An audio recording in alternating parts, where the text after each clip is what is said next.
All right, so well, it's 9:31. So welcome to the 13th meeting of the term for the Standing Committee on Environmental Protection, Water and Waste Management. I'll just get Chris to run through a quick roll call, and then we'll start the meeting. Very good. Councillor Brockington. Good morning. Councillor Eglai. Here. Councillor Hubley. Here. Councillor King. Here. Councillor McKinney. Morning. Councillors Cloutier and DeRuse have sent their regrets. And Councillor Menard. Morning. Councillor Moffat. Thank you. Yes, Councillors Mr. Cloutier and DeRuse are in the AG hiring panel meeting, and they can join us if they have the opportunity to when that concludes. Declarations of interest. Seeing none. Confirmation minutes for the meeting of Tuesday, November 17th, 2020. Is that item carried? Carried. Carried. Thank you very much. Communications, response to inquiries. We had the inquiry from Councillor Brockington on the hazardous waste depots for 2021. That item was circulated to members of the committee and appears on this agenda. And the matter we are here for. Our sole item on the agenda today, which is the Climate Change Master Plan Annual Greenhouse Gas Inventories Status Update and Administrative Amendments. So I will hand over to staff. I believe it's Andrea and I believe Jen's doing the presentation, but Andrea Flowers and Jen Brown are here from our Climate Resiliency Unit. Good morning, Chair. Thank you for having us. Jen Brown will deliver the question, and then we're joined by Mike Fletcher, also in the room with us today for questions as they arise.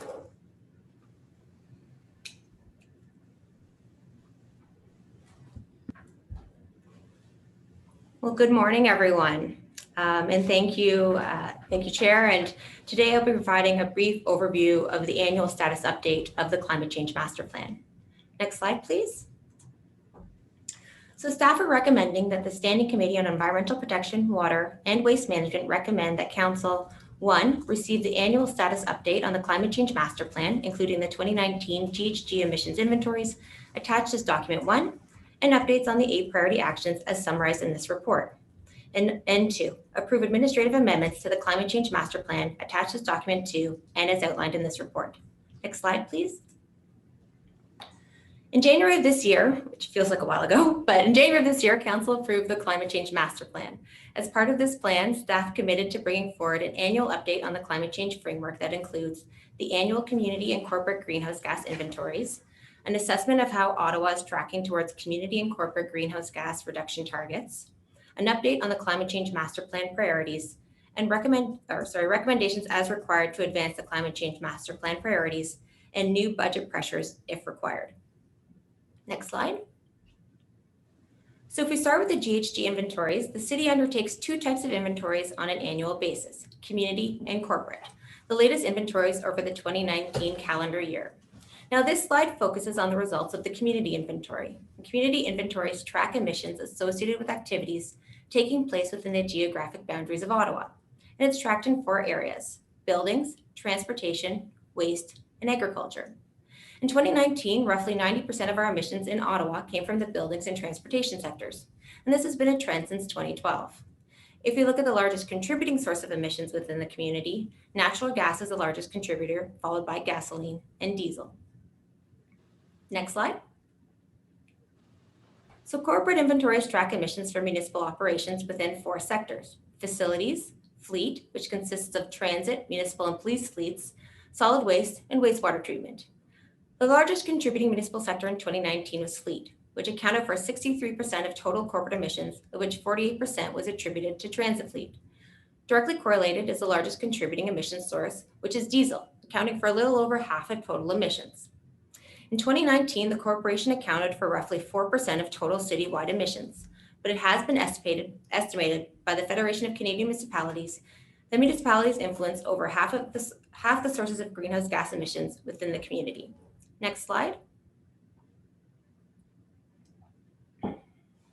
As part of the Climate Change Master Plan, Council approved new short, mid, and long-term targets to reduce community emissions by 100% by 2050 and corporate emissions 100% by 2040. Both the community and corporate targets align with the international science to limit global warming increases to 1.5 degrees Celsius. Next slide. So how are we tracking towards Ottawa's targets? Starting again with the community emissions have decreased 12% since 2012, 2012 being the baseline year for the targets. This decline in emissions remains primarily attributable to the previous benefits received from the provincial phase-out of coal plants and Ontario having one of the cleanest electricity systems in North America. Next slide. On the corporate side, corporate emissions decreased 34% since 2012. And this decrease in emissions is primarily due to the increased landfill gas capture efficiencies made at the Trail Road Waste Facility. Also notable is that there was a decline in emissions from the conventional buses, which is due to the introduction of light rail transit, with the launch of O Train Line 1 and an associated decrease in diesel fuel consumption. Next slide.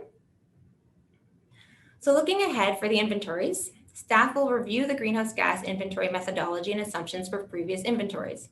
And the reason behind this is now that energy evolution is complete and a new climate implication section has been approved for staff reports, it is expected that there will be an increased pressure to estimate greenhouse gas emissions for corporate and community initiatives.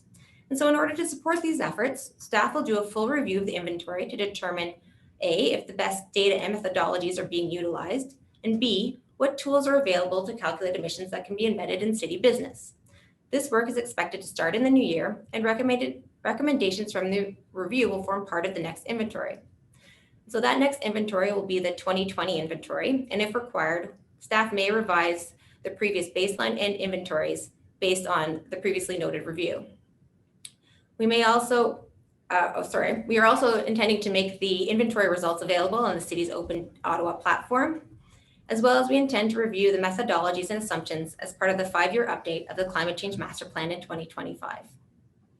Next slide.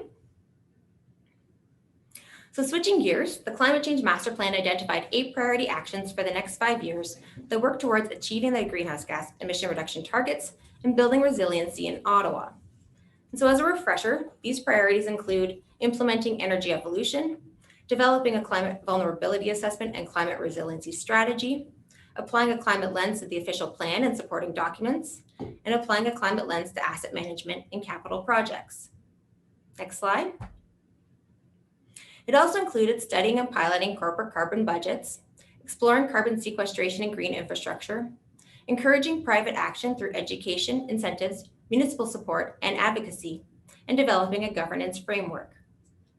Next slide. So some of the key achievements in 2020 that supported the advancement of these priorities include: last June, Council received the local climate projections for the National Capital Region, a critical piece of the climate resiliency work that offers a clear understanding of how Ottawa's climate is expected to change in the coming decades. The next phase, the Vulnerability and Risk Assessment, has been initiated and is planned to be completed in 2021. In October, Council unanimously approved the final Energy Evolution Strategy, the framework for what it will take for Ottawa to achieve its targets. The strategy identifies the action and investment required over the coming decades and identified 20 projects to be undertaken in the short term. A spending plan to invest the $2.6 million Hydro Ottawa dividend surplus was also approved. Last month, the draft official plan was released and shared on Engage Ottawa, and both climate change mitigation and adaptation policies are embedded throughout. And only last week, Council carried the midterm governance review report, which approved adding a new climate implication section to the standard committee and council report template. Staff anticipate that the new section will appear in report templates early in the new year. Next slide. So additional key achievements in 2020 include: the asset management plans for core services are being developed to meet regulatory deadlines in 2021. Their framework for developing asset management plans includes guidance on how to develop asset management strategies that are supported by a high-level risk assessment that includes how climate change could potentially affect our assets and levels of service. Also, more than $210,000 of external funding was secured to support implementation of energy evolution projects. This includes $130,000 from NRCan for the installation of 26 electric vehicle chargers at 12 locations in the city's right-of-way and 1 location at a park and ride. Installations will begin in 2021. We also received a little over $82,000 from the Federation of Canadian Municipalities to fund a biogas optimization study. Staff have also submitted 5 additional funding applications and 8 letters of support to continue to encourage private action. An example of a pending funding decision is whether we were successful in securing a $5 million grant and a $10 million loan from the Federation of Canadian Municipalities to launch a Better Homes Loan Program. This program would help cover the costs of home energy improvements through a local improvement charge mechanism. We also established an internal Tiger team to support the implementation of the Climate Change Master Plan, and this Tiger team comprises of all general managers, the Chief Financial Officer, the City Manager's Office, and Ottawa Public Health. And finally, the Climate Change Council Sponsors Group met 3 times over this past year to provide guidance on relevant initiatives such as energy evolution. Next slide.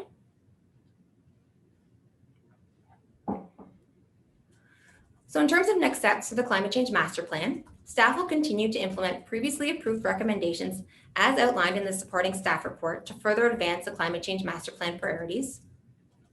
Resourcing and staff pressures will be identified as each of the priorities are further developed and brought to committee and council where required, and opportunities to embed financial considerations will be explored in relevant long-range financial plans and future annual budget processes.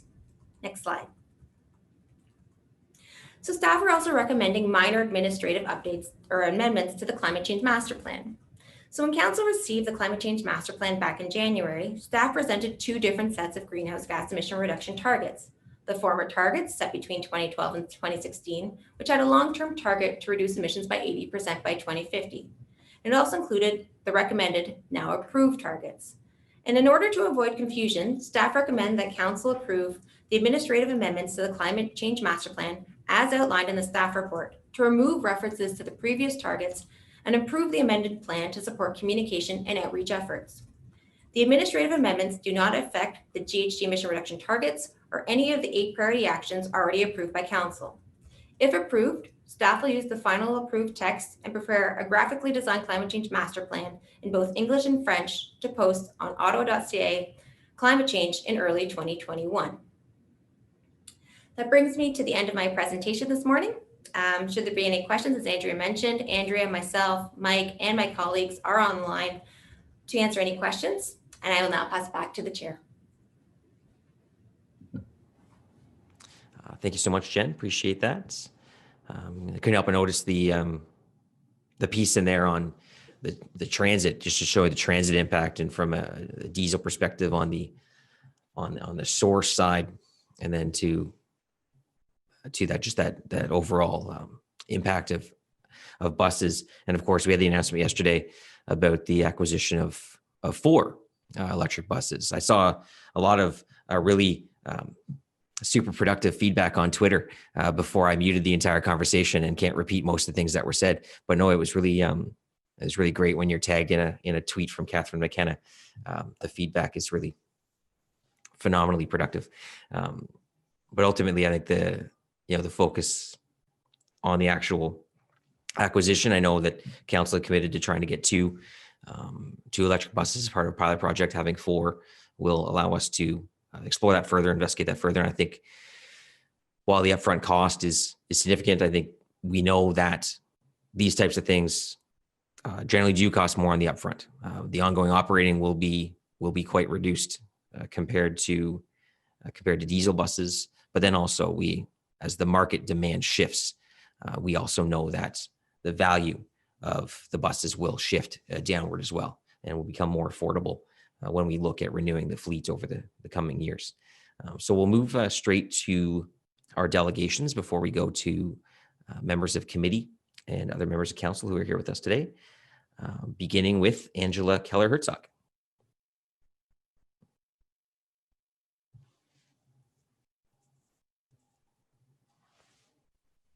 Okay, there we go. Can you hear me? Yes, we can. All right, great. So You're a little faint. You're a little faint. A little faint. Is that better? Yeah, that's better. That's good. All right. Okay, and here's my presentation. almost. Okay, can we have the one slide at a time, the PowerPoint version, not the PDF? I think you've brought up the PDF, Chris.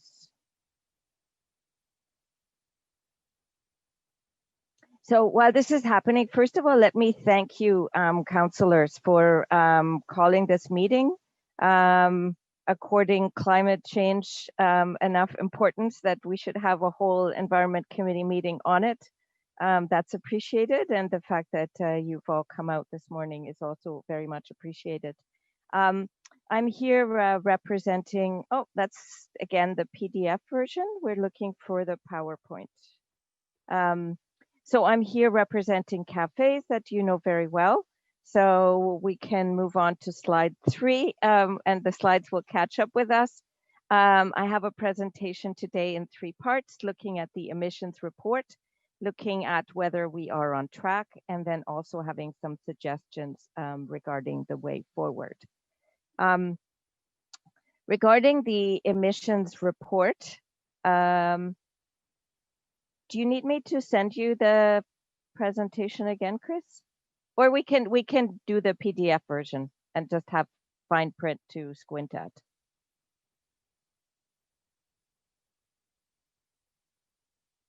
We're working on it. Okay. Okay.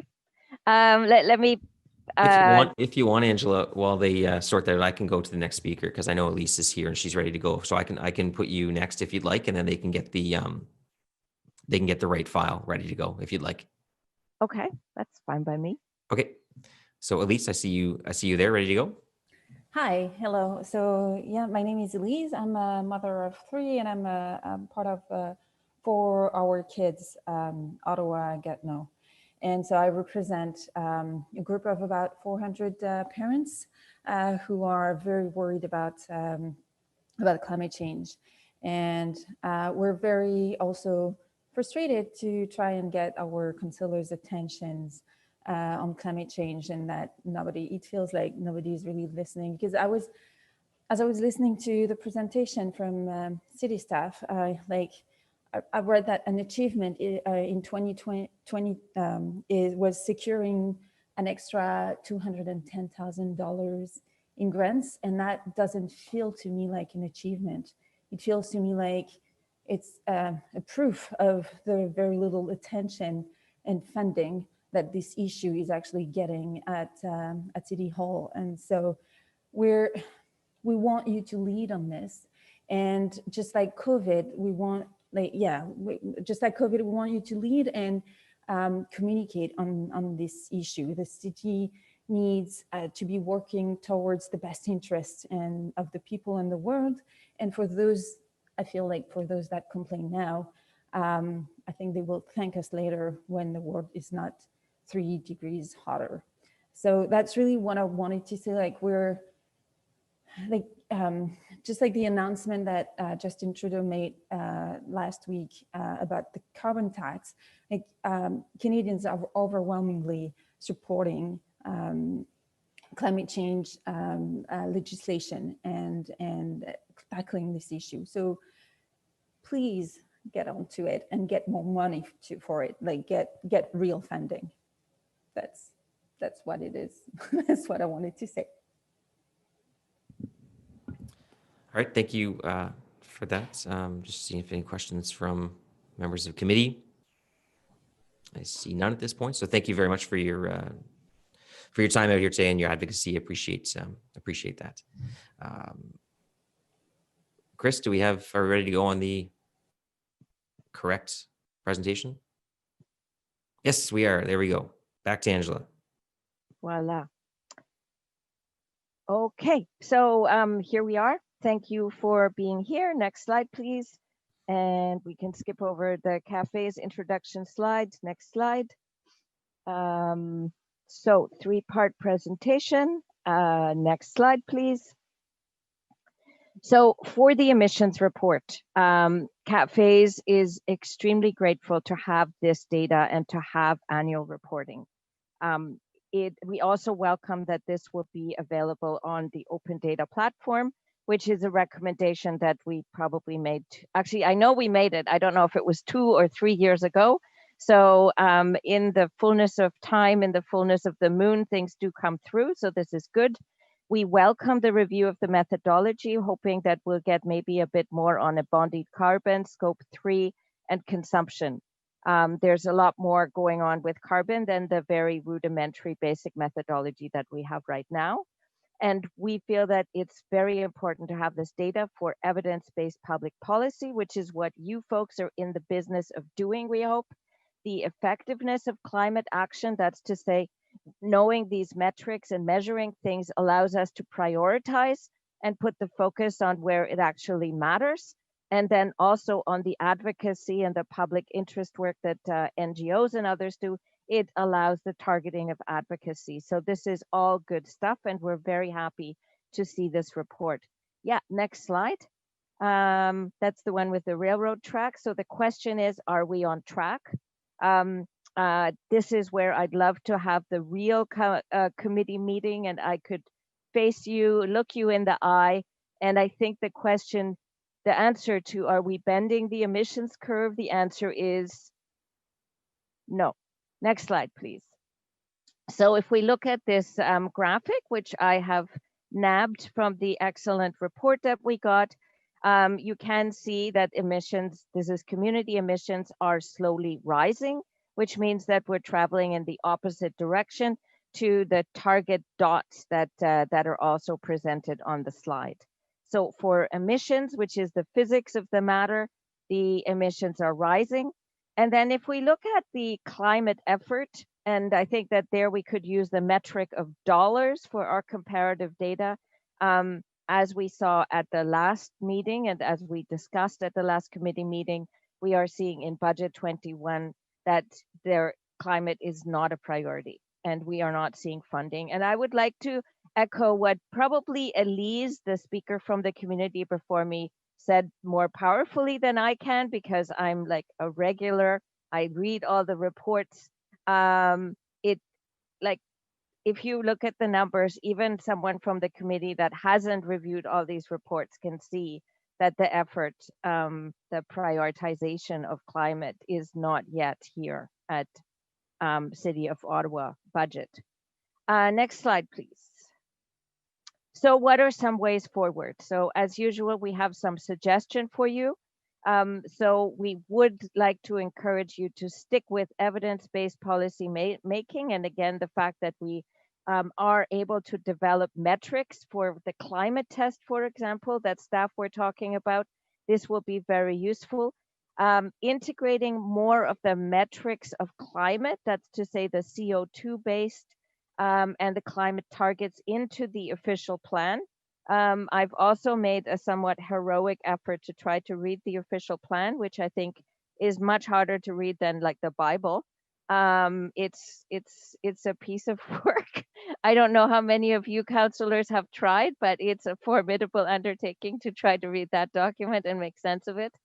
I think we should try to translate the evidence into carbon budgets to guide action. And again, we need to very much look for metrics and tools at the capital asset management policy level, at the project level, so that we can manage what we can measure. Next slide, please. Then the second point, and there's 3 points here on the way forward thinking. I think part of leadership is that we need to make emotional and symbolic connections. The way it works right now, I can't see all the counselors here, but if Councillor Fleury is here, he will see that this is a picture of an electric Zamboni, which I think has been one of his ways to make the connections in the past. So just like COVID-19, climate is a collective action problem and local government needs to lead. And we've very much done that for COVID-19. I think we need to have more leadership, more engagement efforts on the climate file. So we need to connect energy retrofits with new social housing investments. We need to electrify fleets. And that announcement that Scott, you pointed to, that's hopefully the beginning of a bigger set of change. We understand it was very difficult to take this first step and to get there, so that's fantastic. I applaud it. And And also importantly, we need to stop investing millions in fossil fuel infrastructures that lock us into a high carbon path and future for the lifetime of those assets. And in the cases of roads, that's a really long lifetime, right? That's like a lot of potholes into the infinite future to fix for roads that we probably don't need to be widening. Next slide, please. So the last point here is we also needed, and this comes from the members of cafes, we need to bring it to the community level so that climate action can work for everybody. We need to bring it down to practical things that people can relate to. There's a recommendation to also improve the City of Ottawa website so that it has practical information for practical needs. Maybe not offering to give puppies to people, but having questions answered that are relevant to people's lives. Bringing electric vehicle charging infrastructure also to rural areas, for example, if seniors want to continue living there, and not having a massive carbon footprint, we need it there too. So I'm glad to hear the announcement that we got some NRCan nickels and dimes to start that. And also connecting again the urban green space and gardens to keep inner urban livability despite intensification, and doing the neighborhood by neighborhood canopy targets so that we can break the urban heat islands. And people can relate to these things, and we need to connect these things to our climate fight. Next slide. I think the next slide is just a thank you, councillors, for your attention. I hope you all get a break over the festive season. I think we've all been working hard. I've been attending a lot of these budget committees and seen you, so I appreciate all the hard work that you do for your wards and for the city. Thank you very much, Angela. Always appreciated. We have Councillor Menard with a question. Thank you very much, Chair, and thanks, Angela, for being here. I wanted to thank you personally because you attend these a lot, and you have a wealth of knowledge, and you give specifics, and you push us in the right direction, and you offer ideas and concrete suggestions, which is what we need, and it's very, very helpful to have your input for years now. So thank you for your dedication. I guess my question to you would really be around your deep knowledge that exists now, and the municipal climate issues and actions that we see. And so if you had one or two or three holiday wishes that you would like to see accomplished, what would those wishes be? Oh boy. Well, this is a treat. So thank you, Councillor Menard, for allowing me to have Christmas climate wishes. So under my climate tree, what would I like? Well, I'd like to see some concrete action. I think that we understand that the way that the municipality works is through bureaucratic machinations, right? But if we look back to the slide that told us what is the 2020 steps forward in action, and yes, we agree that the climate team works extremely hard, but we haven't actually seen any of those 20 projects result in being presented and coming to fruition. So I'm hoping that for 2021, hopefully, we'll be able to see action. And again, the pilot buses, like that's the first sign of a little bit of action. I think another thing that would be fantastic is a lot of time the responses, right, that we get is, well, you have to understand that different levels of government have different tools, and at municipal level we're very limited in terms of what we can do. Well, the fact of the matter though is that the municipality, I think, has fantastic tools in the toolkit that are lying around underutilized. So for example, I think the level of government that is the closest connected to properties and buildings is the municipality. So if some other level of government came along and said, oh, we want to give tax rebates for properties that are energy efficient, like the municipalities would freak out, right? Saying like, what? other levels of government wanting to get involved with property taxation, that's like our domain. Stay away. So, and I think if we look at the municipal emissions, the highest emissions, and this is where the evidence base comes in, right, is coming from the heating of buildings. So there's actually like huge potential very much within reach if people had the courage and the gumption, right, to start reaching for those kinds of connections. So yeah, so I think that there's tools that are underutilized, and I think that we've started talking about it. The Energy Evolution report is good, but there could be breakthroughs there. And last point, if I have 3 wishes, I guess yesterday we had a meeting with Wendy Stephenson, and they're at the very early start of thinking about climate finance and what the architecture and the structure for that would look like. And haven't really gone there. There's some work at FCM. So I'm hoping that the coming governance work that is happening will include innovative, sustainable finance, right? Because to make things go, if we're stuck in terms of not having the architecture and the structuring and the financial facility to blend money, to bring grants and loans and long-term lending and low interest rates and make all that stuff work, sort of like the kind of things that EDC does for the federal government, right?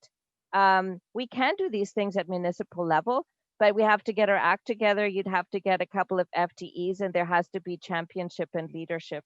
So that would be another great thing to find under my climate tree. So thanks, Sean, for that question. I guess you weren't expecting that much stuff, but there's a lot of work to do. And again, there's so much potential and opportunity at the local municipal level to get going.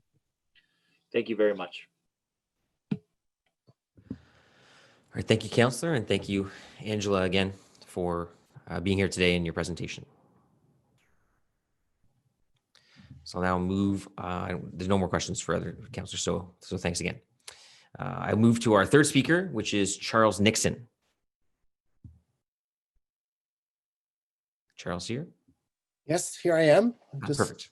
making sure I was unmuting properly. Thank you very much, councillors, for the opportunity to appear before you today. My name is Charles Nixon. I'm a retired federal senior public servant, and I'm affiliated with C3, and I have a deep interest in the environmental climate change file. I would like to start out by giving my thanks to the city for all the hard work that has gone into this year, producing a climate change master plan, the climate emergency, the climate evolution, the energy evolution plan. And I also look forward to the adaptation and resiliency plan, which is the second boot, if you have a shoe for drop for the climate action plan for next year. It's a huge endeavor that the city is undertaking. And I think it's fair to say that, you know, at the beginning of 2020, the city was quite far behind many others across the country, but they're certainly making up ground. And I hope that there's the energy and the engagement to take us further forward. I didn't appear today to know that I might be given a wish, but I guess this is my presentation is my wish, because the city does have a huge plan that is emerging, and I'm not quite sure it is founded well about how it's going to move forward. Yes, we do have you know, the energy, you know, the GHG targets and the report that was presented for you today, but it's not entirely clear how that's going to happen. We have pilot projects that have been approved, and that's just literally a toe in the water to the challenge that is before the city. So I wanted to speak to how the city might establish themselves to achieve the reduction 2050 targets going forward. I'm proposing that each committee of the city, as appropriate, be given a GHG reduction target by this committee. And those are the ones that have a direct responsibility. I mean, Angela talked about roads. There you go. There are also committees that have an indirect responsibility for enabling. That includes planning and finance and so forth, procurement. All of these have an indirect implication for how this work could get done. And so I would like to see them being engaged in this so that the load is being spread from the nexus of a small group of people supporting this committee to engage the full power of the city to drive forward the achievement of these plans. Second of all, as with the climate action plan, you know, committees would be asked to prepare a supporting 5-year plan that would outline their work, and that they would be asked to prepare progress reports. And these could be rolled up by this committee to speak on behalf of the city in the same way that we've seen a report today on the GHG use in 2029. Committees could also examine current spending. And I think we've alluded to that, that was alluded to as well. You know, how the money could be repurposed to achieve their results. As well, I think procurement activity in each of these areas underneath these committees should be reviewed by committees as well. For where there are large procurements that they can be scrutinized before they get too far out to make sure that they're being utilized fully to achieve the goals of the city with regard to their capital spending. I mean, you don't want to be spending money that you know you're going to have to replace 5 years from now because it's going somewhere else. 1 minute. Thank you. I'm nearly finished. I think as well, as Angela mentioned, proper metrics, a dashboard that can demonstrate the city progress would be most effective to engage citizens and business alike, to show momentum and help drive forward. I think that senior members of the city could also have in their performance agreements, you know, achievement of plans, so that they too are harnessed fully to get the city's work done going forward. Lastly, I do support that leadership, engagement, communications, outreach are massively required. And we're only beginning to see the importance of this. And I ask you to do more. There are people out there crying to understand how they can engage and do their part. And I think they're looking for leadership from the city. And I think Angela pointed out a number of areas in her presentation where that is certainly the case. I wish you well. I'm happy to answer any questions you might have. Thank you very much for the opportunity to appear. Thank you, Charles. I will just say there is no exclusivity when it comes to this committee and its role on climates. You know, the climate change master plan isn't this committee's master plan. It's the City of Ottawa's climate change master plan, and the climate resilience unit doesn't work for this committee. They work within the planning, infrastructure, and economic development departments, which is a fairly broad group at the city. They work for the entire city. So I just want to be clear that they, you know, the whole point of some of the things we've done this year, including that the climate implications lens, is that climate initiatives, climate action is not the sole authority of this committee, but belongs everywhere and will be reflected everywhere in all those reports that, and those procurement reports that you refer to, because that's where it belongs, and that's what this council has said it for the stage for going forward. Sorry, Councillor Menard, question for delegation. Yes, thanks so much, Chair. And I do agree. The plan has been set. We have a fantastic plan, and that took a long time to get to. We've got great staff working on that plan, and I think the Chair is right when he says, you know, all departments are implicated in that. And I agree, all departments need to contribute to that piece. And I think next year is going to be a very, very big and important year for us to start implementing those actions that we've set out. And I know staff have that on their to-do list as well, in pushing that forward. They don't just want to run with it and not do it right. They want to do it right, and so that does take some time to make sure we get that right. And I understand the impetus right now. Everyone wants us to be pushing hard on this, and that's certainly where I am. You mentioned something in your presentation, Mr. Nixon, and it was around, and I've heard this a couple times now, it's around HR targets and sort of embedding the performance targets around climate change within senior staff's mandates. And maybe, Chair, if I could ask that question of staff, I don't have to do it now if you don't want, or I can do it during committee, but I just wanted to raise You can do it. I mean, okay. This is the last speaker, so you can do it now if you want. Okay, I've heard it a few times now, and so I just was wondering to staff, has there been consideration of that? How does it work right now? What would it look like to do something like that? If we could get staff response on that. And thank you, Mr. Nixon, for your presentation.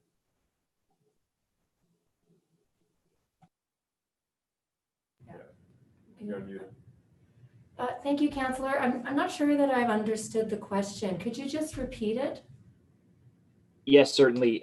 In the last few meetings, we've had delegations raise the issue of having performance targets for our senior staff related to implementation of climate objectives. And I'm just wondering if there's been consideration of that in the city. Does it work like that? Is that even something that we could do? I just was hoping to get more information back from city staff about that option. Maybe I'll talk a bit more broadly about one of the climate change priorities related to the carbon budget and how that could influence something like that. And then I'll ask either Marilyn Journeau or Dawn Herwire to weigh in if they want to add anything. So as you know, one of the climate change master plan priorities is to develop a carbon budget. And functionally what Charles was just describing at a committee level could work in many different ways. At the committee level, at the departmental level, or even at the department level as it relates to the broader community. And so as part of that climate change master plan priority, we've developed, we've drafted a project charter, and we've started preliminary conversations with our finance team about how that could work. There's a lot of mechanics to think through on what that might look like. And we certainly haven't gotten to the level of detail around assigning say performance measures from a senior management perspective. We're a long way from that. We first need to start and figure out how we're going to allocate a carbon budget that we develop through energy evolution, and what the appropriate means of doing that are, and then what the appropriate measurements and implementation plans for adhering to that would be. Okay, thank you.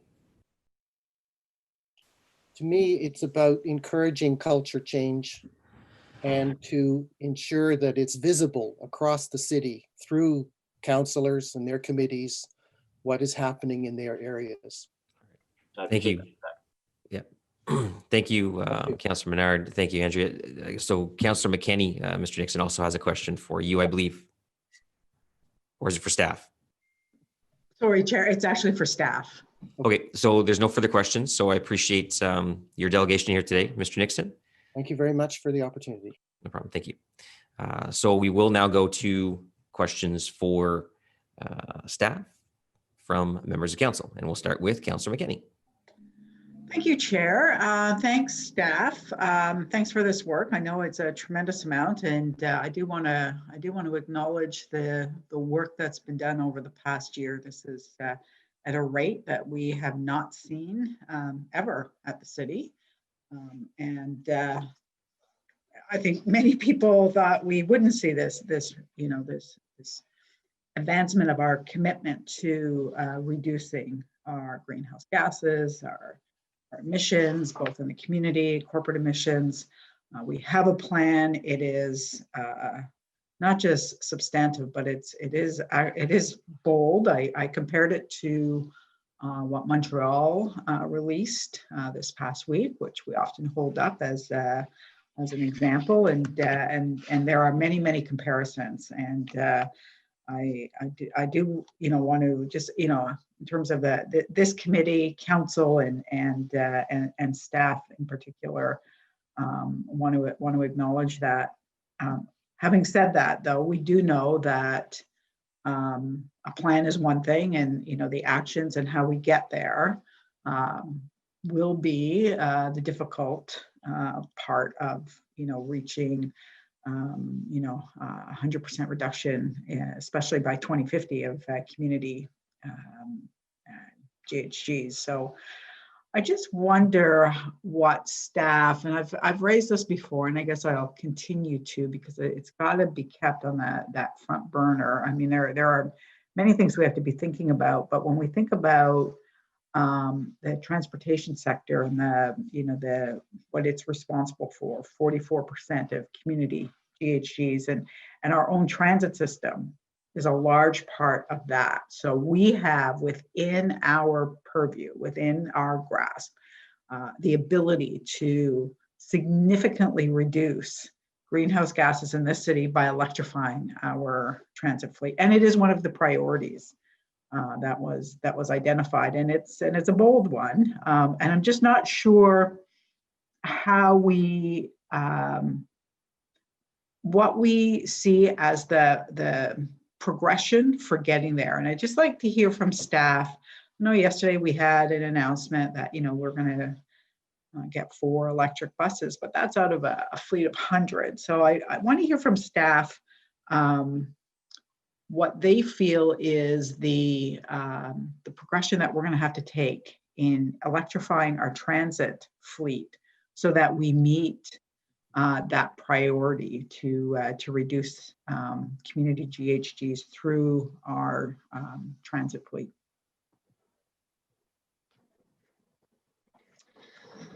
Hi, thanks for the question, Councillor. Just wanted to let you know, transportation services staff couldn't be with us today, but yeah, I think yesterday was a big first step. So as we know, Council originally approved funding of $6 million to purchase 2 battery electric buses, and then we found the additional funds to purchase 2 more. So we will have those 4 battery electric buses in place by the fall of next year. And I think that's going to allow OC Transpo the opportunity to, really get that experience with their operation across a variety of route types. So as you know, Transit Commission has directed staff to complete a study of alternative energy sources and the transition and operating costs to a future energy source. And that study is expected to be complete about a year from now. Also, the federal government has announced funding support for zero emission buses through the Canada Infrastructure Bank. Staff are in discussions with TIB about this in order to be able to make a recommendation to the Commission in late 2021. So really, there's going to be a set of reports or a consolidated report that provides, the information and recommendations to the Transit Commission and Council on that best preferred energy source and the technology for the future. So what is the recommended plan for the acquisition of buses and replacing our existing fleet? And how do we make that transition from the current to the future fleet, considering all the financial implications? So more to come. It's a first step, a small but important first step. And yeah, by late 2021, we should have a fully explained report on that.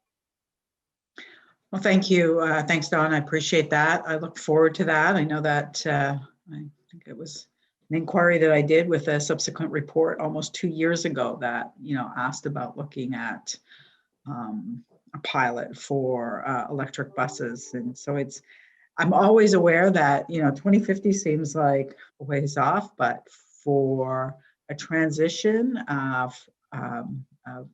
to remove GHGs in our community and corporately, it's tomorrow. And I think that we really have to think about this with the urgency that it deserves. So thank you for that, and I will keep asking and look forward to those reports. Thanks. All right, thank you, Councillor. Next would be Councillor Brockington. Thanks, Chair. Good morning to you and colleagues, to staff. Thank you for the report. It's very good to see this and very good to see the annual expected reports going forward. The 20 climate projects that the city has identified, can I get a better understanding of what frequency we as the committee are going to get updates on their progress? Are you going to attempt to do this more than just once a year? Or I'm just trying to wrap my head around what my expectations can be after today to get updates on these projects. Thank you, Councillor. The plan is to update the projects on an annual basis as part of this type of annual report. So there are the 8 priorities that are outlined in the Climate Change Master Plan. One of those priorities is energy evolution. Energy evolution includes those 20 mitigation projects. Beyond that, we will come forward with reports on key projects when decisions are required as the projects are further developed. And that might be for approval of updated policies, for the launch of new programs or the finalization of programs, or for recommendations on advocacy and policy changes that we would want to bring forward to committee or council. So the whole package you'll get an annual update on, the 8 priorities and the 20 energy evolution projects. And then throughout the year, you'll also receive updates on the specific projects where decisions are required. Just specifically talking about the 20 climate change projects, internally, you must have a list of each project, what your perhaps annual objective is to move the yardsticks, who in your shop is in charge, and you have an ongoing ability to look at any project and to see where you are as far as progress goes. And I'd like to see something more than just annually to make sure that we are making progress. It doesn't even have to be a report. It's almost like a table where even I'd be happy at the halfway point of the year and just say, here's just an update of where we are. And you're going to get the details in our annual report at the end of the year. And that's just a way for me to make sure, and the committee, that we're on track. That's something I'd like to see. I think it's important as we start off with these ambitious plans, we have perhaps a little more additional focus and governance early on to make sure we're on. It's not a statement against, you know, I know that your team is extremely strong and very capable. I'm just wanting to have that oversight. So that's something I just want to plant. The other suggestion that, as you know, there in the South End, we have a number of community groups, Ocean and the woman that spoke today who represents the families. Suggestion came from them, and that is, would the city consider creating an online resource that can help residents, homeowners, tenants, landlords in tips, objectives, projects they can do to reduce their GHGs within their homes, apartments, their communities, everything that they can do. And that those resources are shared with councillors. We use them throughout the year, Earth Day, of course, in the spring. Can you just explain what's available or what's being worked on in that regard? Yeah, thank you for the question, Councillor. We agree, and we hear this request on a regular basis. So as part of the work plan that I think you're alluding to for the team, there is a communication and outreach coordinator who has, as part of their work plan, to update and revamp the climate change website from the City of Ottawa. And we've been blessed by fairly detailed feedback from members like Charles Nixon, the group that Charles Nixon belonged to earlier, C3, who've provided some detailed feedback on that. One of the things that we are exploring through that process is something like a dashboard where we could provide a bit more transparency around the projects that we are working on and where they're at. So that may address some of the questions you have related to sort of the general work plan that's going forward. On the question around creating an online resource with tips and projects or resources, then absolutely, that's part of the revamp, and we'd want to work with community partners in the city of Ottawa, utilities, NGOs that already offer a substantial number of services that support this kind of work, as well as training and education that could feed into that type of work. So that's all part of what we consider part of the outreach and education opportunities that we see in the coming year. And then in terms of the internal or the external governance pieces, we would like to get into a more stable rhythm around providing updates to that Tiger team that Jen described in the presentation, as well as the council sponsors group. So I think there are several forums, and as we now switch into implementation, there's both a series of good project management tools and skills that we need to start applying, as well as some more sophisticated reporting than we have necessarily done to date as we've been developing those plans. What can you commit to today to having ready by April 1st, which is going into Earth Day? It's a huge event that I host. And can you commit to providing me and committee members with some resources that we can share with the community?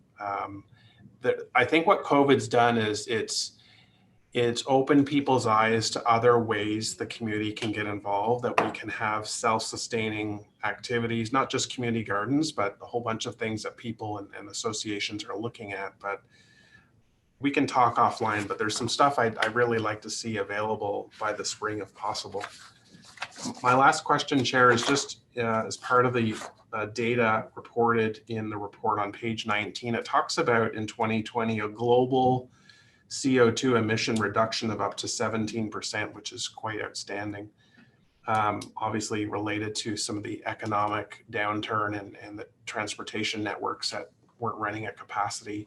Any idea in Ottawa what the impact has been?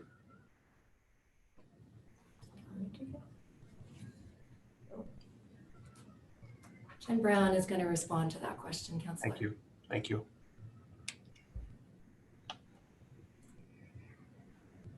Hi, thank you for your question, Councillor. I would say at this stage we haven't looked into the raw data, I would say, for 2020 and what the implications have been from COVID and the impact that it's had on all facets of our lives. I would say observationally, I mean, there's obviously been a significant disturbance to the collective energy demands. And so in terms of the government and high tech sectors being two of our largest employers, they are more flexible in terms of working from home, which would have then an impact on our commutes, how we go about our day, in terms of also buildings being shut down as people are working from home. So I would anticipate that for the 2020 inventories and even the 2021 inventory, we should expect to see a bit of a decrease because of the influence of the pandemic. I would also caution that we expect this decrease to be temporary, and that it really doesn't get to what we need to get to achieve our targets, even in terms of the short term. Is anyone working on quantifying our CO2 reduction for 2020? Yeah, so that is exactly it. We're working on our next inventory. We're starting actually early in the new year, so a bit earlier than we normally would in previous years. So we probably would have that information a bit earlier, and that information will be available as part of our annual reporting. Excellent. All right, thank you very much, and happy holidays to all staff.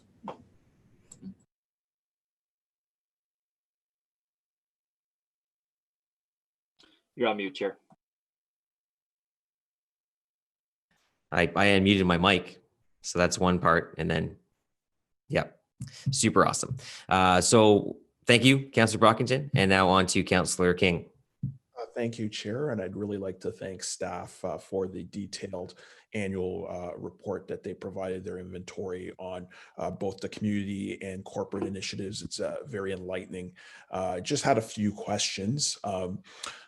Can staff comment or make any observations about the proposed federal carbon tax increase to $170 per ton by 2030, and how that might impact the funding structure required to implement energy evolution. Thank you for the question, Councillor. We were certainly very excited to see this week, late last week, the announcement that the federal plan is proposing an increase of the carbon tax from $30 a ton to $170 per ton by 2030. Energy Evolution only assumed a $63 a ton increase by 2030, and so we're optimistic that this makes the financials that were proposed in October even more attractive than they were to support that low carbon transition. Internally, particularly in the context of the carbon budget, which is a separate climate change master plan priority, this will also help us make a stronger case for the development and application of potentially something like an internal shadow carbon price in the short term, which can guide decision making. So if that proposed increase does continue on through to 2030, it will exceed the financial estimates that we made in Energy Evolution, and we believe it will be a significant catalyst in supporting the transition to a low carbon future. Our model master is Mike Fletcher, so I'm just going to ask Mike, do you want to add anything to that? Yeah, I'll point out that right now the price on carbon in Sweden is $180 a ton Canadian. So you know, anybody believes that you can't run an economy on $170 a ton carbon price, I think are mistaken. I'll say that I think going to that price will be significant around buildings. Right now, if we try and look at heat pumps compared to natural gas heating, which is almost half our emissions, it's hard to make the justification. But I think this increase will have a really big effect in leveraging that over and possibly tipping the balance on where building heating happens. So I think that's a tangible reason, you know, to the very good question on why this will be something that makes a difference. Well, thank you for that. That actually is a lead into my next question, because I was noting that buildings constitute one of our largest proportions of the emissions, 45% according to the report. And I know last year I had asked a question concerning energy efficiency. And the utilization of building automation technologies to improve those efficiencies. So I was just wondering, and maybe we can also add in the context of what we were just talking about, but has the city made any additional progress in energy efficiency in buildings through building automation technologies? I know when we have optimized conditions, you know, we should see 30% cost savings, and previously it was noted that we aren't there yet.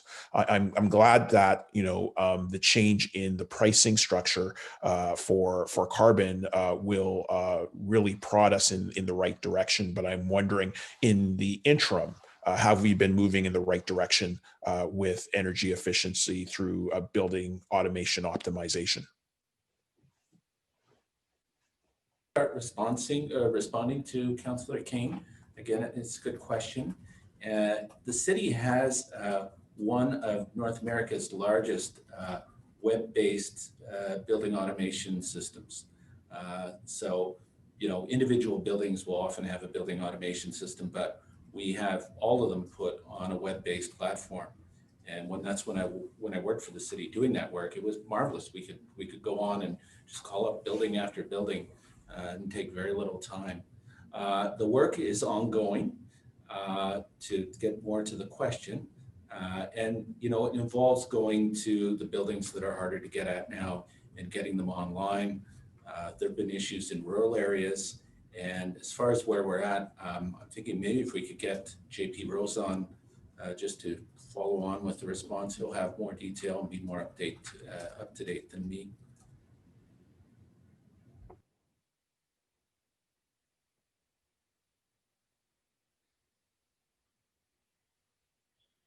We're going to get JP, but I you know, I know the last time I was was talking about this issue with the beam section.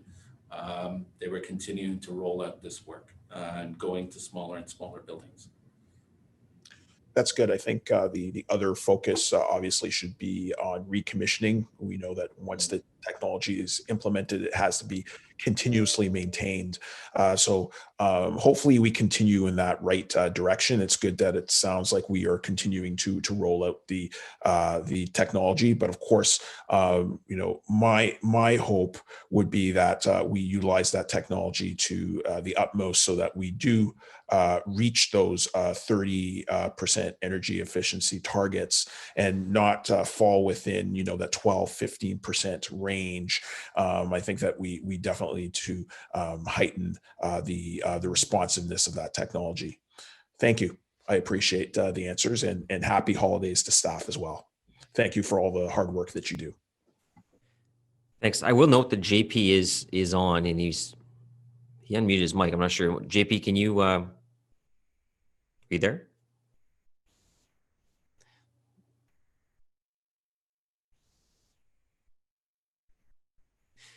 He's unmuted. I mean, he raised his hand to try to respond, just as per Mike's mention of him, but I'm not sure if there's just an issue with his audio. Chris, do you want to move him into the outside of the meeting and then back in and see if that prompts his mic to kick on?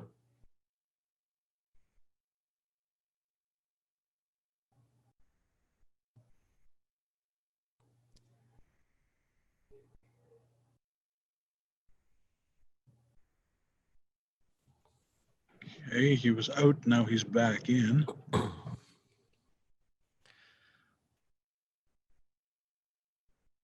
Right, while we're waiting for JP, hopefully that connects and he can jump in on that. Just I will say, just thanks to Mike Fletcher. I know he's been working with Dan DeCare over at Ottawa Community Housing on a lot of the initiatives they're working on too, and of course with the Gladstone Village project, significant project, looking at district energy system, a brand new district energy system there, which would be an incredible achievement between the city and Ottawa Community Housing in that community, which opens up a ton of opportunities. I know that we have existing district energy systems, but they aren't as efficient as what we can create today.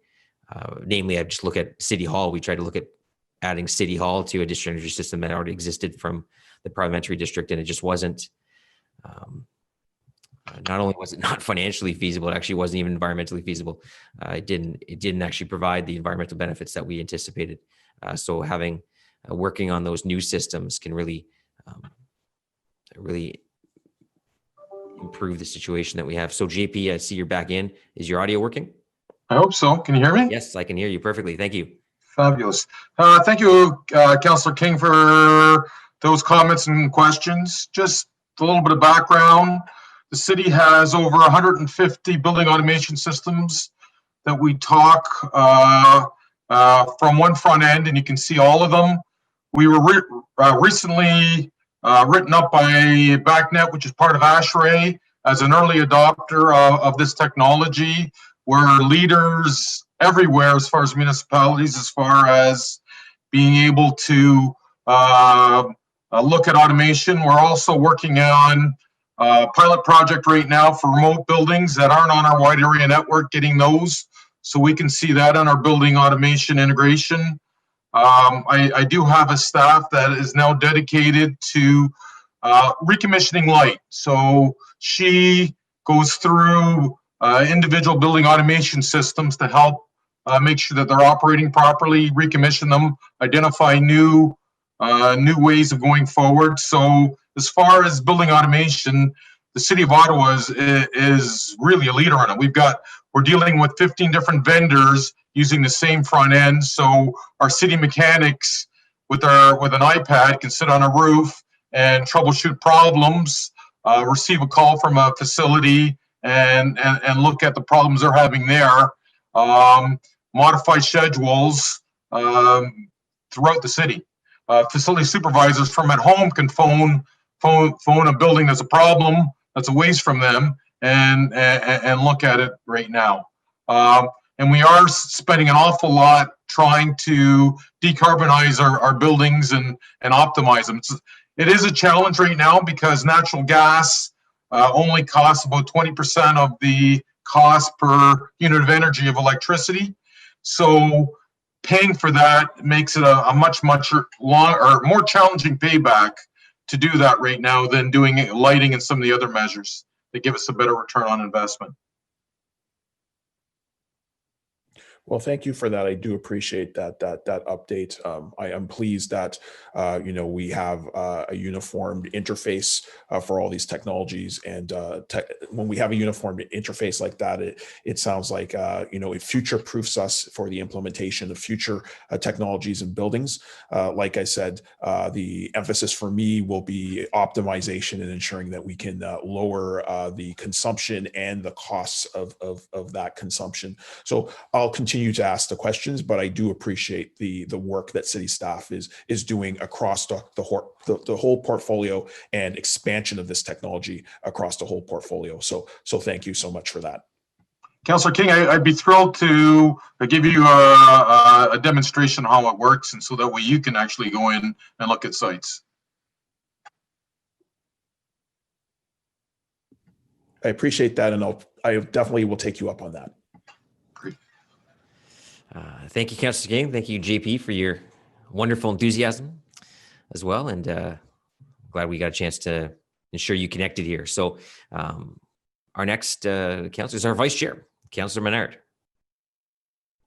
Thank you. Thanks very much, Chair. And I wanted to continue on Councillor King's line of questioning there, though, and with JP as well. Hopefully he's still there, but you mentioned that you had a great update on building optimization and automation BAS systems, so that's great. Just the comment about the cost of natural gas versus electricity. I can understand that for some pieces that may be the case, but on heating of buildings, my understanding is air source heat pumps are very close to natural gas, to propane, when it comes to the heating of buildings in terms of cost. And so the air source heat pumps are part of the solution, certainly in our climate change in our energy evolution plan. So can you just comment more on air source heat pumps and the comparison to natural gas? Because my understanding is they're pretty close. They are getting closer. The challenge with, again, natural gas is so inexpensive right now. We're paying significantly less than we were 10 years ago for natural gas, and significantly more for electricity. A heat pump will have an efficiency of, say, 400% or 300 to 400% over the year, meaning for every unit of energy, you're getting 4 units of benefit out of it. But if it costs 5 times as much for per unit of energy, you're at best breaking even getting going to a heat pump or from a traditional natural gas source. Ground source heat pumps are a little bit better than that because you don't have to deal with the cold weather in the wintertime. The other challenge with heat pumps is in the wintertime, when we get extreme weather, your efficiencies drop quite dramatically, and you need some sort of backup to heat it. So yes, we're heading in that direction, but I know that, to me, the solution is you improve the envelope in your building first, so that way you significantly reduce the load, and then you look at a heat pump. And a ground source heat pump might be a better application in our environment than an air to air. A lot more expensive, but it has the ability to work effectively in the middle of wintertime. Yeah, and I think that analysis is great in terms of the building envelope and making efficiency changes around just insulation and our windows and our doors and that sort of thing. I think makes a ton of sense. And then as we transition where there's a need to change over the heating of those buildings, the look of whether it's an air source heat pump or a ground source buried heat pump, certainly more efficient, but yeah, way more expensive on the ground source.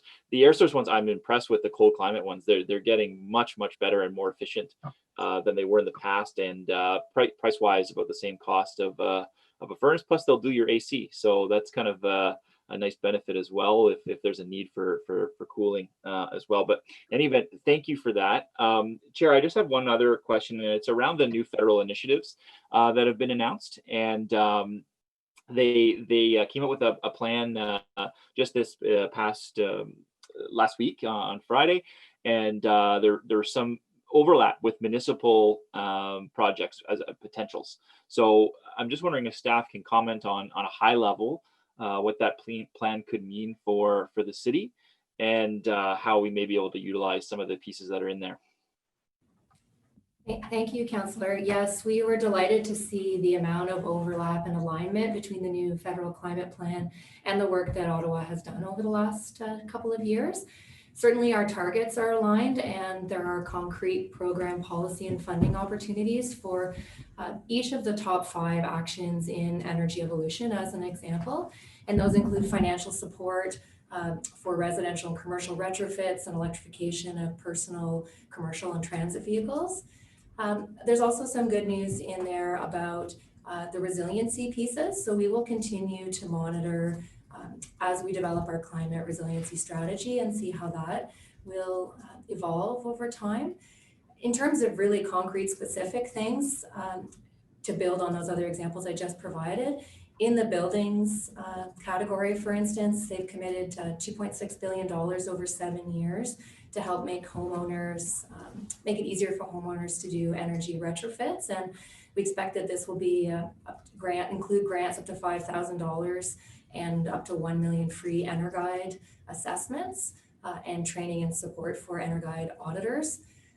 Beyond that, there is talk of a new model retrofit code for existing buildings, potentially by 2022, with the goal of collaborating with provinces and territories to have the code in place by 2025. That's at the, at the more residential level. At the commercial scale, I believe it was $2 million in financing for commercial and large scale building retrofits that could ideally be repaid by energy saving costs. And that was part of the Canada Infrastructure Bank $10 billion growth plan that was recently released. On the transportation side, there's also great news. There's an ongoing commitment to continue the federal rebates of up to $5,000 for personal vehicles or light duty zero emission vehicles, as well as additional funding commitments likely flowing through NRCan of $150 million over 3 years for charging stations and refueling stations across Canada. And that was part of the news we heard in the fall economic statement. On the, the medium duty vehicles, there's also some good news there that there is interest in increasing the performance standards so that they are among the most ambitious in North America. And there's good news on the transit and national active transportation side as well. They're proposing a national active transportation strategy and exploring ways to deliver more active transportation options through walking trails, cycling paths, and other forms of active mobility, as well as building on historic investments in public transit through the Canada Infrastructure Program. And we heard earlier about how Ottawa will benefit from some of that in the near term and ideally more so in the long term. Okay, thank you so much. Thanks for being on top of that too. I know it was just released, so there's a lot to go through right away, but it's good news that there's a lot of overlap. So thank you to your team for doing that work. Thanks, Chair. Thank you, Councillor Kavanagh. Thank you, Chair. Thank you to my colleagues. Following up on Councillor King on building efficiencies, there was recently an Auditor General report about the work that we have to do. How does retrofitting and making them more environmentally efficient fit into that?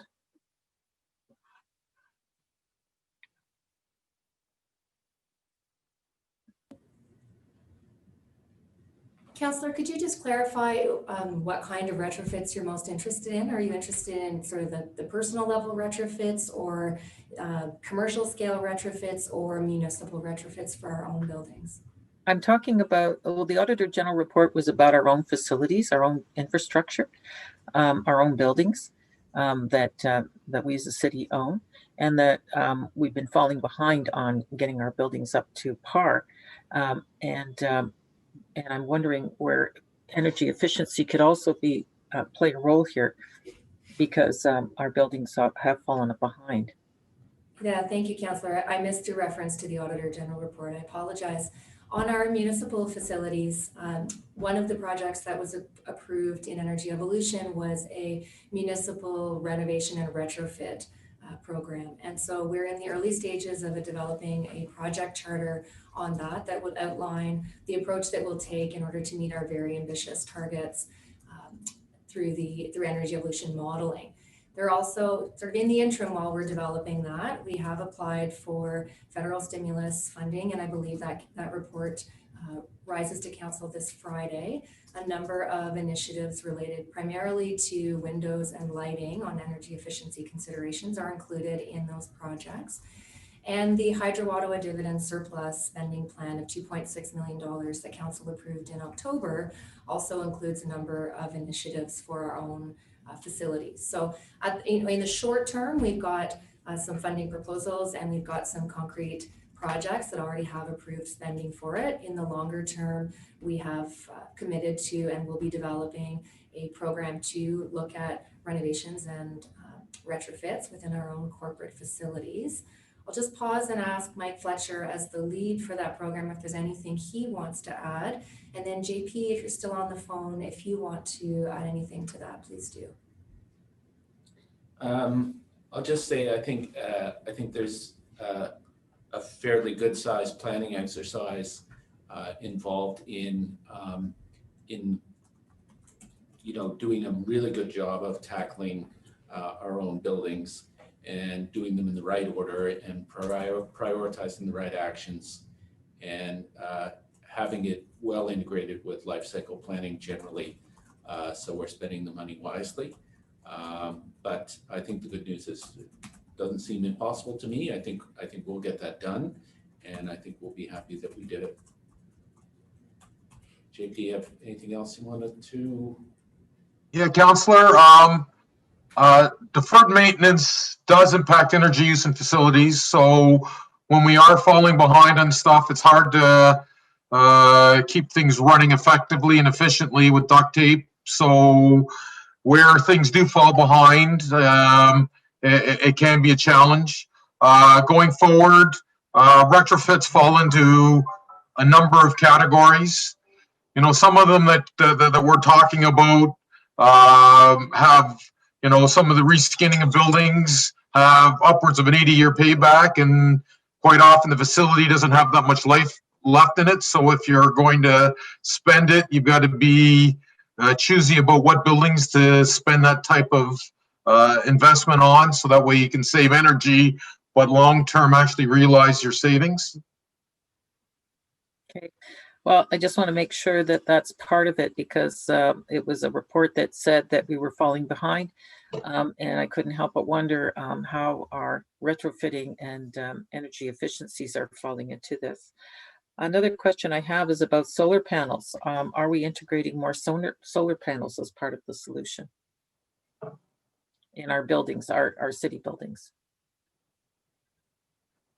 Councillor, we've had a couple of conversations offline about this, and I know that Councillor Moffat recently received some more information, and several of the members of committee were also included on that. As part of Energy Evolution, there is an electricity resource strategy which was identified, and the work that we've discussed in the past, as well as the new information which has recently come in, can all be considered through that project. Okay, so we're moving forward on finding more places for solar energy. Certainly something to be explored in 2021. Okay, thank you. Councillor Brockington was talking about reaching out to residents. Maybe I'm speaking for other councillors too, but I wouldn't mind having a staff member or someone on the team talk to residents when we do our council level, our ward level meetings on initiatives to get them going, because keep the conversation going so that it's so it really gets out there, so they can ask those questions that maybe I haven't thought of.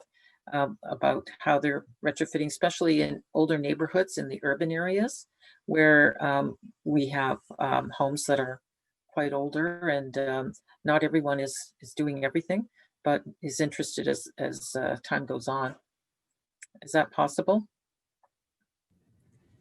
Yes, Councillor, you were gracious enough to host us in your ward pre-COVID last year. I think you were one of the last public presentations we were able to deliver, but certainly we hope that we can resume that kind of thing, and we're open to alternatives in the interim. I know that there's been a number of folks who have expressed interest in that, and now that many of us are much more familiar with the online forums, that's something we could certainly consider in the new year as well. That'd be great. Another question I had is for stage 2, or sorry, excuse me, for stage 1, we were talking about how that had a big effect on the drop in greenhouse gases. Was that calculated ahead of time? Was that something that we did a calculation on, and we could see that that's what we were expecting? And I'm wondering if so, what it's going to be for stage 2, because I'd love to tell residents about that, since they have to put up with all the construction right now, that there's something at the end of the tunnel, as it were.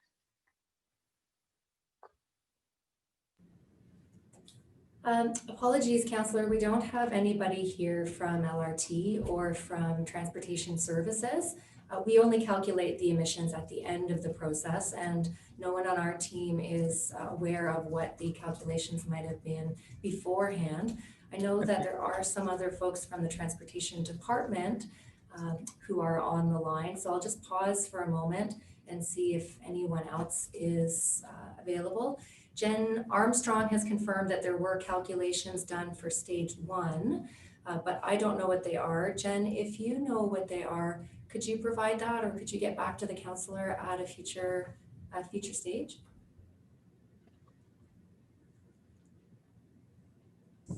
So I can find out that information for you. I don't have the background on all of it, but there were, excuse me, as part of the just a volume.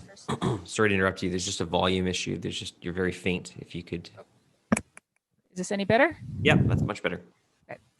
Sorry about that. There were, as part of the business cases for stage 1 and stage 2 LRT, estimates made of the greenhouse gas reductions associated with those projects.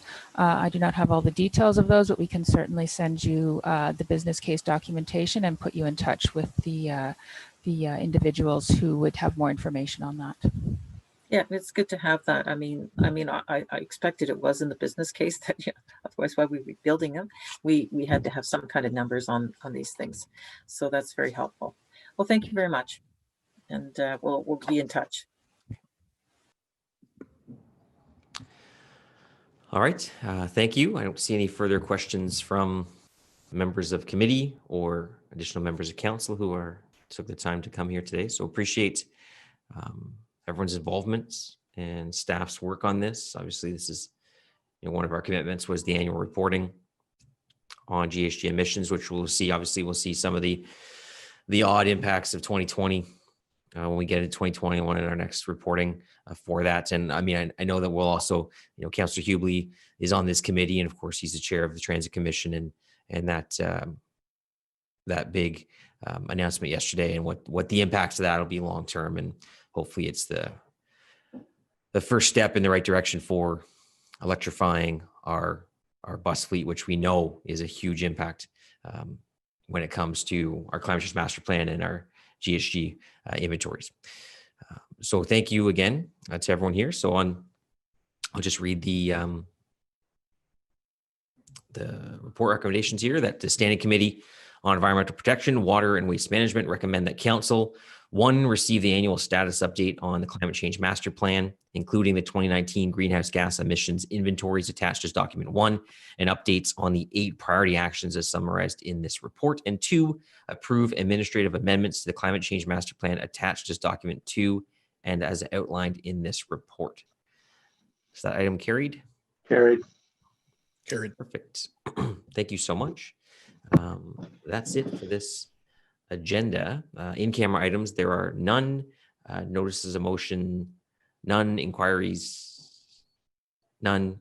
Other business, none. On adjournment, I assume it's approved. Nice hat, Andrea. Yes. Oh, it's a beautiful hat. Someone's in the holiday spirit. We do have a pack agenda, so we'll get started right away. Nope. Oh, was that the hat talking? Anyways, so we'll go with, that's a very rigid hat. So we'll go with, again, so on adjournment, our next meeting is Tuesday, February 16th, 2021, which is 2 months from now. We do have a media availability that we'll do, just following up with staff available to respond to any questions from media regarding this report that we have today. So thanks everyone, and enjoy, well, I'd say enjoy, but we've got a council meeting on Friday. So, yay. We'll see y'all then. Thank you. Bye-bye. Thank you.